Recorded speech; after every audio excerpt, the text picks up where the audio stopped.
கவலை இறையடியானின் பண்பில் இறைமறை கூறாத ஒன்று. என் நேசனே, தங்கள் தலைகளுக்கு மேல் வாள்கள், எதிரிகள் குனிந்தால் மரணத்தை எதிர்கொள்ளும் நிலை. இறைத்தூதர் அந்த நேரத்தில் கவலை கொண்ட தன் தோழருக்கு சொன்ன வார்த்தை, கவலை வேண்டாம், இறைவன் நம்மோடு இருக்கின்றான்.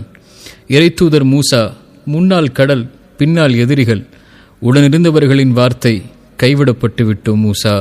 இறைத்தூதர் மூசா கூறினார், ஒருபோதுமல்ல, என் இறைவன் என்னோடு இருக்கிறான், அவன் எனக்கு வழிகாட்டுவான். என் நேசனே, இவர்களின் இந்த ஆழமான நம்பிக்கைக்கு அடித்தளம் இந்த 3 கேள்விகளின் பதிலை கொண்டு மட்டும்தான். முதல் கேள்வி, நம் சிரமத்தின் இந்த நிலையை இறைவன் அறிந்தவனா இல்லையா? ஆம், அறிந்தவன். இது அவனின் நாட்டமா இல்லையா? ஆம், அவனின் நாட்டம்தான். இதை நீக்க அவன் சக்தி பெற்றவனா இல்லையா? ஆம், அவன்தான் முழுவதுமான சக்தி பெற்றவன்.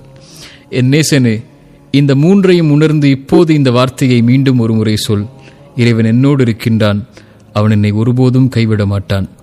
இந்த உணர்வின் வார்த்தை தான் இறைத்தூதரை குகையின் இருள்களில் பாதுகாத்தது, மூசா நபியை கடலை பிளக்க வைத்தது.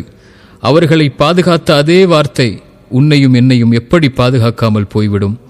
ஆனால் என் நேசனே, இறைவனை உன்னோடு இருக்க ஆசைப்படும் நீ அவனோடு இருக்கின்றாயா? அவனோடு நீ இருக்கும் வரை மட்டுமே அவன் உன்னோடு இருப்பான் என்ற உண்மையை ஒருபோதும் மறந்து விடாதே.